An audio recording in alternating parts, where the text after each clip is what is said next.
Aujourd'hui, dans le défi de J'envoie 2023, on avait à trouver X choses que vous ne savez pas sur nous. Donc, pour aujourd'hui, j'en ai trouvé 3. Donc, 3 choses que vous ne savez pas à mon sujet. La première, j'ai une peur atroce de la mort, mais je peux communiquer avec les morts, puis j'adore ça. Allez comprendre. Je vais revenir plus tard là-dessus. Je suis une Wicca, une sorcière si vous préférez. Puis mon don de clairvoyance est de mère en fille, pour ce qui est de chez nous en tout cas. Puis je suis en mesure d'entrer dans vous afin de voir vos blessures intérieures. Donc, pour les reprendre une à une, puis vous en parler un petit peu plus en profondeur. Donc, moi, j'ai peur de la mort depuis aussi loin que je me rappelle. Et en plus, non seulement j'ai peur, mais c'est quelque chose qui m'a longtemps empêché de dormir. J'ai longtemps, avant de me coucher, je faisais tous mes petits préparatifs pour aller dormir, puis aussitôt que j'avais la tête sur l'oreiller, là, ça se mettait à tourner le petit hamster dans la tête. Hein? Vous savez, le fameux hamster qui finit plus de finir, là, puis qui tourne, puis qui tourne, puis qui tourne? Ben, lui, là, il arrêtait pas de dire « J'ai peur de la mort. J'ai peur de la mort. Je veux pas mourir aujourd'hui. J'ai peur de la mort. Non, mais qu'est-ce que je vais faire si j'arrête de vivre aujourd'hui? Je peux pas arrêter de vivre aujourd'hui. J'ai plein d'autres choses à faire. J'ai peur de la mort. J'ai peur de la mort. » C'était toujours ça. C'était presque plus vivable, mais dans un autre sens, oui puis non, parce que je vivais quand même avec. Dans le fond, je me disais, j'ai pas le choix. J'ai pas le choix, faut que j'avance, faut que je continue. Faut aller de l'avant, dans le fond, faut avancer. Tu sais, je peux pas juste arrêter là, puis, tu sais, comme, plus rien faire, là, puis arrêter ma vie là. Mais non. Fait que là, à un moment donné, j'ai été en train de faire mon... je suis avec ma thérapeute, pas ma thérapeute, excusez, ma coach de deuil. Puis, j'ai dit ça. Ça fait peut-être 2 ans de ça. Ça fait environ 2 ans, là, plus ou moins 2-3 ans, je pense qu'elle me suit, là. En tout cas, plus ou moins. J'ai commencé à la boire pendant ma grande fatigue mentale, communément appelée dépression. Et qu'est-ce qui est arrivé là? C'est que là, à un moment donné, j'y ai dit, écoute, j'ai dit... Là, on vient de passer au travers la mort de mon père. Comme j'ai passé au travers ça, on a fait un gros travail sur ça, d'acceptation que mon père il est plus là, puis qu'il est mort, qu'il ne me verra plus, de façon physique en tout cas, puis qu'il est plus dans ma vie de tous les jours de façon physiquement. Là, j'ai dit, écoute, j'ai peur de la mort. Puis là, j'explique ça qu'à chaque fois que je viens pour me coucher, c'est indéniable. Aussitôt que ma tête est sur l'oreiller, mon oreille sur l'oreiller, ça se met à tourner dans ma tête, ça. J'ai peur de la mort. J'ai peur de la mort. Ça recommence, puis j'y explique qu'est-ce que c'est. Puis que c'est à tous les soirs que le bon Dieu y amène, que quand je viens de me coucher le soir, c'est ça qui arrive. Oh my God, ça a été long. On a fait quelques séances là, de déprogrammation pour m'aider justement à évoluer là-dedans. Puis je dois dire qu'aujourd'hui, au moins, quand je vais me coucher le soir, je peux dormir. Je dors. Tu sais, je dormais quand même. Mais quand même, à chaque fois que j'allais me coucher, j'avais quand même cette pensée-là que j'avais peur de la mort. À un moment donné, c'est ça. On a fait ces exercices-là de déprogrammation, puis c'était vraiment bizarre, là, comment le... Tu sais, des fois, le timing dans la vie, mais c'est-tu un timing? C'est-tu le hasard? C'est-tu des coïncidences? En tout cas, tu sais, c'est... Je sais pas trop comment le nommer, mais il y a eu un moment donné que ça, là, c'était vraiment weird. J'étais en train de préparer mon podcast sur mon podcast documentaire sur l'Égypte, le premier sur l'Égypte, et c'était quoi les chances que ça donne comme ça, là, OK? Le timing, je vous dis, le timing. Je suis en train de lire une encyclopédie sur l'Égypte. Je suis en train de regarder des informations qui pourraient être intéressantes, pertinentes pour pouvoir faire mon podcast documentaire. Et à un moment donné, c'était l'année passée. Puis à un moment donné, je je tombe sur une page dans l'encyclopédie, qui a à peu près 500 pages, là, l'encyclopédie, là, plus ou moins. Je tombe sur cette page-là qui parle de la vallée des morts, puis qui explique comment comment c'était placé dans la vallée des morts, si je peux dire ça comme ça, puis comment que eux autres, ça fonctionnait, puis comment que, pour ceux qui restaient, tu sais, c'est où qu'elle allait se recueillir, puis tout ça. Puis là, je me suis dit, tabarouette, c'était quoi les chances que je tombe là-dessus?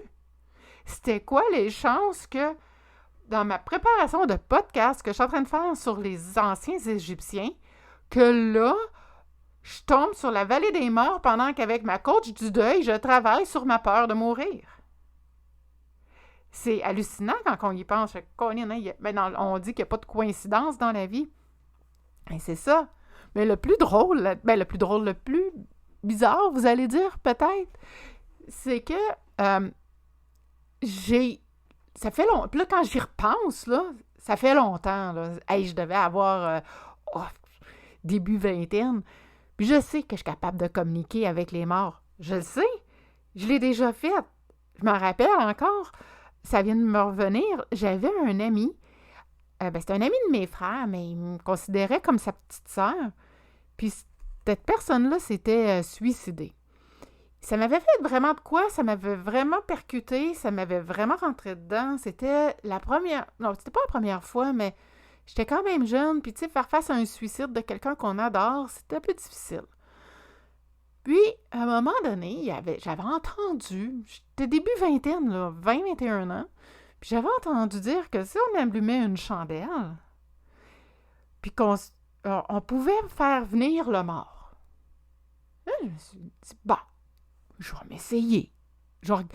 Fait que là, je m'installe dans ma chambre. Là, je mets l'ambiance. Hein. Je mets l'ambiance, je ferme les lumières. Là, j'allume ma chandelle. Là, je mets ma chandelle sur mon bureau, mais je me recule. Juste pour comme faire un test, si on peut dire, que quand que je parle, que mon souffle de ma parole vient pas percuter sur la chandelle, puis que c'est pas mon souffle qui fasse bouger la chandelle. Là, c'est ça. Là, je fais mes tests. Là, puis là, je parle. Puis là, je dis, je fais un test, je regarde si ma flamme elle bouge le temps que je suis en train de faire mon... pendant que je suis en train de parler, est-ce que la flamme elle bouge? Tout ça. Elle bougeait pas. Bon. C'est correct. Puis même qu'à un moment donné, je me rappelle, j'avais soufflé dessus à la distance où j'étais, puis elle n'a pas bougé. Fait que là, je dis, OK, je suis assez loin. Puis là, à un moment donné, là, je dis, là, je nomme la personne. Je dis, OK, je demande à cette personne-là, ce défunt-là, de venir à moi, et tout ça.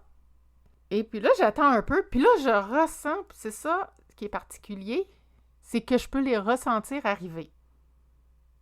Et que là, je ressens cette personne-là arriver, elle rentre dans moi, je le sens, là, je sens quelque chose de froid qui pénètre dans moi et qui vient en moi. Et puis là, j'ai fait comme un peu un sursaut, je sursaute. Puis là, je suis comme, oh my God. Je dis, je pense qu'il vient d'arriver. Puis là, je dis, je le nomme. J'ai dit, est-ce que tu es présent? Est-ce que tu es là dans ma chambre? Si c'est oui, fais aller la flamme d'un avant en arrière. Puis pour les noms, quand ce sera le tour du nom à répondre, il fera aller de gauche à droite. Fait que là, je demande, est-ce que c'est bien toi qui est là dans ma chambre en ce moment? Je nomme son nom. Puis oui, en effet, la flamme, elle bouge. Hey, là, j'ai des frissons qui me passent partout dans le corps. Là, j'étais un peu surexcitée. Puis je suis comme, oh my God. C'est hallucinant. Puis là, j'y ai parlé, j'y ai posé mes questions, j'ai pleuré ma vie. Il n'y a rien que j'ai pas fait. Écoutez, j'ai capoté. J'ai comme, mon Dieu, c'est quoi ça qui vient de se passer là? Je l'ai remercié après. Et puis, puis là, je dis, OK, maintenant, tu peux partir. Ça, c'est important de le dire, là, OK, maintenant, tu peux partir. T'en aller vers la lumière, ça, c'est important. Puis il y a quelqu'un qui m'avait dit, là, de faire ça comme ça. Aussi, que c'était important de leur retourner d'où ce qui venait. Fait que j'ai fait ça. Il est retourné d'où ce qui était venu. là, à un moment donné, m'en va, moi, tout énervé, je m'en vais voir ma mère. Puis là, j'ai dit ça. J'ai dit, hey, man, tu devineras jamais ce qui vient d'arriver. Et là, je viens de parler avec un tel. Puis là, j'ai dit, écoute, il était là, je l'ai senti. Puis, non seulement je l'ai ressenti, mais je l'ai senti rentrer dans mon corps, puis j'y ai parlé, puis j'y ai dit de faire ça avec la flamme si c'était oui, ça si c'était non, puis il m'a répondu, puis là, moi, ma mère, elle croyait jamais à ce que je faisais, puis elle faisait, en tout cas, c'est une longue histoire, là, mais ma mère, quand j'y parlais des fois, là, ce que je faisais, c'est peut-être pas toujours la bonne affaire, puis je prenais jamais les bons choix, souvent, puis... Mais là, j'ai pogné mon air. Elle dit, je te crois. J'ai comme, hein? Comme resté de l'air bête. Je m'attendais pas à ça. Elle m'a dit, je te crois. Là, tu me crois? Mais là, ça m'a toute surpris, tu sais. Tu me crois? Elle dit, oui, oui. Elle dit, mais pourquoi qu'elle dit, tu me ferais des blagues avec ça? Elle dit, c'était de l'air tellement sincère de la façon que tu le dis, que la façon que tu me l'as apporté, qu'elle dit, je peux pas faire autrement que de te croire. Elle dit, je te crois que cette personne-là est venue à toi. J'ai resté de l'air bête. Premièrement, qu'elle me croit. Puis, deuxièmement, c'est ça, j'étais super, super surpris. Puis qu'elle m'encourage là-dedans aussi. Parce que, en tout cas, ça, c'est une autre histoire, comme que je disais. Ma mère, elle m'a pas toujours... Tu sais, c'était pas vraiment mon meilleur public, ma mère, pour m'encourager. Mais bon, ça, c'est une autre affaire. Mais c'est ça. Fait que ça fait longtemps, puis encore aujourd'hui, ben, je peux communiquer encore avec les morts. C'est ça qui est bizarre. Je communique avec vos défunts, puis en plus, j'adore ça. Ils en ont des affaires à dire, ils en ont de la jasette. Oh my God, qui ont de la jasette.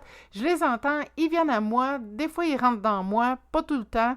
Des fois, ils prennent possession carrément de mon corps, puis là, j'écris. Puis là, il faut que j'écrive parce qu'ils en ont long à dire. Puis quand ils ont terminé de dire ce qu'ils ont à dire, ils sortent, puis ils s'en vont, puis ils retournent vers la lumière. Puis je les aide à retourner vers la lumière juste pour être sûr. Puis après ça, ben moi, je me fais une purification là, pour pouvoir être correct, pour peu avoir leur énergie. Donc, c'est ça. Puis je fais ça. Puis après ça, je dis aux gens que j'ai peur de la mort. C'est comme un peu bizarre. Ça fait comme un peu paradoxal, non, mon histoire. Mais c'est comme ça. Il y a des choses comme ça qu'on ne peut pas vraiment expliquer. Puis ça, ben, c'en est une. Puis moi, là, je capote ma vie, là, faire ça, là. Aller à la rencontre d'eux autres, là. Ces gens-là, là, qui ont des choses à nous dire, là, c'est fou, là. C'est carrément hallucinant, là, tout ce qu'ils peuvent avoir à nous dire dans leur... c'est ça, dans leur vie, puis tout ça, là. C'est hallucinant, là. Et moi, là, ça me passionne. Je sais pas si vous avez remarqué, là, mais ça me passionne vraiment. Puis, l'autre affaire que je vous disais que vous n'étiez pas au courant à propos de moi, c'était que je suis une sorcière, que je suis une Wicca, dans le fond, et j'ai mon don de clairvoyance. Ben, ça, chez nous, c'est de mère en fille. Puis, ma mère, elle avait un don de clairvoyance. Ma grand-mère en avait un aussi. Et puis ça, ben ça se percute là, de génération en génération, si je pourrais dire. Ça continue, c'est de mère en fille depuis longtemps.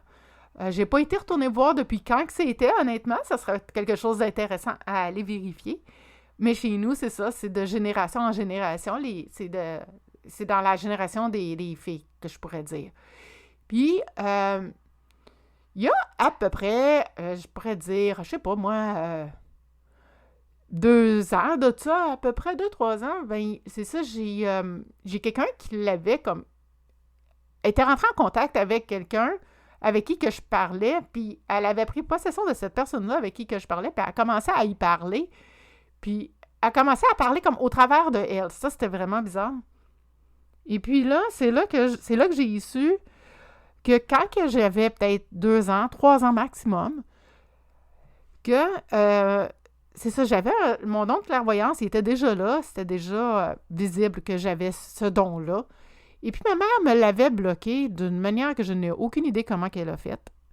Et on m'a dit que ça se bloquait pas comme ça, fait que j'ai aucune idée comment qu'elle a fait pour le bloquer. comme que le sien avait été bloqué quand elle était petite. L'affaire, c'est que à cet âge-là, environ vers l'âge de 2 ans, je connaissais des choses sur la vie que je n'étais pas supposée de savoir.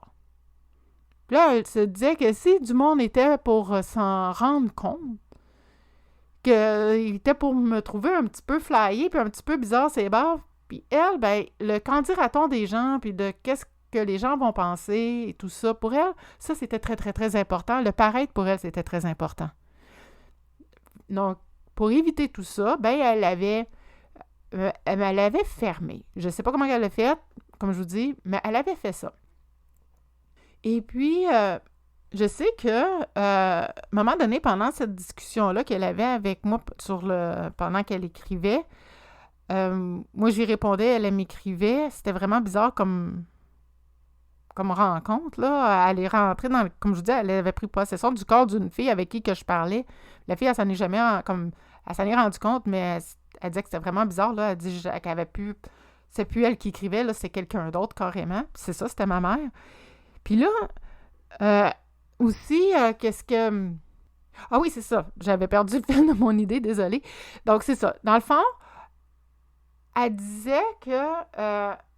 dans le fond, ma mère, elle avait le don de clairvoyance, comme que je disais, qui lui avait été bloqué, mais elle l'utilisait quand même.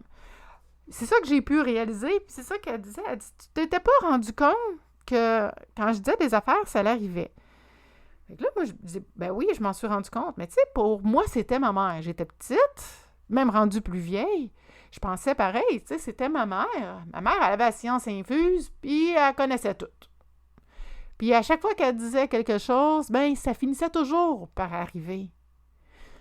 Et que là, je me disais, ben, elle a toujours raison, ma mère. À chaque fois qu'elle me disait quelque chose, puis qu'elle me disait de faire attention à ci, faire attention à ça, de regarder ça, puis de regarder ça, à chaque fois, ben ça arrivait. À chaque fois, ça arrivait à la conclusion qu'elle avait apporté. Je capotais ma vie à chaque fois. Là, moi, je me suis dit, moi, je me posais plus de questions, là. C'était ma mère. Puis, pour moi, dans ma tête, les mères savaient tout. Pas beaucoup plus compliqué que ça. Les mères savaient tout. Ben, c'est ça. Fait que là, moi, je m'étais jamais posé, au grand jamais, la question, le pourquoi, du comment, que ma mère, elle avait toujours raison. Ben, c'est là que j'ai su que c'était à cause de son don de clairvoyance que j'ai irrité. Puis, à un moment donné, j'ai su plus tard, pas mal plus tard, que le père de mon enfant, à un moment donné, j'ai parlé avec son ex, puis ça a l'air que le père de mon enfant, il arrêtait pas de dire que j'étais une sorcière.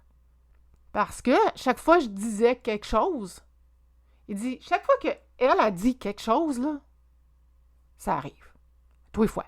À toutes les fois que Mylène rouvre la bouche pour dire quelque chose, ça arrive. Tout le temps. Fait qu'il m'avait appelé la sorcière pour ça. Ça a resté comme ça. Pendant des années, ça restait comme en suspens, mais j'aimais ça. Tu sais, je me disais, ah, c'est le fun, il m'appelle la sorcière, c'est le fun qu'il me voit comme ça. Mais, c'est ça, c'est fun qu'il me voit comme ça. Maintenant, étant donné qu'avec lui, j'ai vécu de la grosse violence conjugale et que là, 5-6 ans plus tard, après que notre rupture, qu'il me voit comme étant une sorcière, puis à la limite, il a peur de moi parce que quand il venait chez nous, ça a l'air qu'il chiait carrément des tacs parce que c'est ça que son ex me disait. Elle disait que, écoute, à chaque fois que t'arrivais, là, que t'étais à côté de lui, là, elle dit, je suis des tacs, il est nerveux, il a de la misère. Elle dit, c'est fou, elle dit, je sais pas qu'est-ce que tu y as fait, qu'est-ce que tu y as dit, mais elle dit, il y a vraiment de la misère avec toi, là. Elle dit, autant que ça a été dur avec lui, comme qu'elle disait, là, autant que c'est dur avec lui, tout ça, dans le passé, que là, comme la vapeur, elle a renversé, elle a reviré de bord. Mais elle dit, il te prend pour une sorcière. Fait qu'il dit, il a comme un petit peu peur de toi maintenant. C'est vraiment bizarre. Puis ça, comme je disais, ça a resté. Puis sans le savoir, j'ai souvent pris comme costume d'Halloween un costume de sorcière. Puis, pourquoi les Wicca? Ben, je vous parlais de Wicca tantôt. Ben, la Wicca, c'est parce que ce type de sorcière-là, si je peux dire, c'est comme un type de religion. On appelle ça une religion parce qu'on vénère des dieux. Par exemple, le dieu de la lune, la déesse... excusez. On recommençait ça. Hein? Le dieu de la lune, ben oui. Le dieu soleil et la déesse de la lune. Ça, on vénère ces dieux-là. Puis, il n'y a pas juste un dieu en particulier, il y en a plusieurs. Et il y a des dieux et des déesses pour à peu près tout ce qu'on veut manifester. Et puis, aussi, il y a... la Wicca est très en lien avec la nature. Puis moi, je suis depuis toujours, mais depuis toujours, je suis attirée vers la nature. Je suis attirée vers ce qui est vert, vers la forêt, vers les lacs, les montagnes. C'est un endroit pour me ressourcer, moi, la nature. Et la Wicca est en lien avec la nature. C'est toutes ces spells en anglais qu'ils disent, toutes les sortilèges, toutes ces potions. Tout ça est fait en lien avec la nature. Et il faut que ça soit en harmonie avec elle. Puis, avec la Wicca, on travaille beaucoup avec les éléments. L'eau, la terre, le feu, puis l'air. Dans mes exercices de Qigong, on est en lien avec ça aussi. On est en lien, les exercices, ils ont un lien avec l'eau. On a un exercice, exemple, je vais vous en nommer un, là, qui me vient comme ça. Le dragon remue la mer. Juste dans le titre, ça le dit. Juste dans le nom de l'exercice, ça le dit. Puis si on fait cet exercice-là dans l'eau pour nos reins, c'est encore plus puissant. Ça va venir aider, ça va venir revitaliser nos reins. Puis si on regarde pour la terre, ben on a un exercice, c'est l'exercice, la position de l'arbre. C'est vraiment en lien avec la nature. Donc ça, c'est une autre chose. Et puis aussi, c'est ça, il y a sur l'autel, quand on place nos objets sur l'autel, la Wicca, on a un objet qui représente chaque aspect des éléments. Aussi, on va parler des points cardinaux, hein, nord, sud, est, ouest. C'est encore, il y a des éléments sur l'autel qui vont être placés en fonction d'être placés au nord, au sud, à l'est, à l'ouest. Et j'ai des exercices de Qigong que si on fait dans une certaine position, comme au lever du soleil, puis qu'on regarde vers le lever du soleil quand on se lève, quand on fait l'exercice, ça va être encore plus puissant. Il y a des exercices que si on fait en position enlignée avec les directions nord, sud, est, ouest, bien, ça va être encore plus puissant comme exercice. Donc, vous voyez que, comme je dis souvent, tout est dans tout. Puis, quand que j'ai commencé ça, à m'intéresser à la Wicca, puis tout ça, comme je vous disais, les points cardinaux, les éléments, ça, je le faisais déjà avant. Après, j'ai découvert la Wicca, puis après, j'ai découvert tout ça. Là, je te dis, voyons, il n'y a pas d'hasard dans la vie, là. Tout s'enlignait. Ma dernière chose, comme je disais, que vous ne savez pas à propos de moi, puis je vais terminer là-dessus, ben, c'est que j'ai cette capacité-là de rentrer littéralement en vous pour aller voir, pour aller examiner ce qui se passe là, pour aller voir s'il n'y a pas des petites douleurs qui se passent là, des petits pincements ou quelque chose là, de froid, de chaud, un trou, quelque chose dans votre corps qui fait que ça vous perturbe dans votre vie de tous les jours. Ça, c'est une nouvelle habileté que j'ai eue en faisant mon Qigong médical. Puis c'est plus facile pour moi étant donné que j'ai ma clairvoyance et ma clairsentience sont vraiment très développées. Donc pour moi, c'est très facile d'aller faire cet examen-là en dedans de vous. pour aller vérifier ce qui se passe, pour aller voir ce qui est tout croche, pour pouvoir vous réaligner, puis pour pouvoir vous rebrancher les circuits de votre énergie à la bonne place. Donc, ça fait le tour de mes 3 choses que vous ne saviez pas sur mon sujet. J'espère que vous avez apprécié l'épisode d'aujourd'hui. Il ne me restait plus qu'à vous souhaiter une belle fin de journée. Puis on se dit à demain pour un autre épisode de mon défi de J'envoie 2023.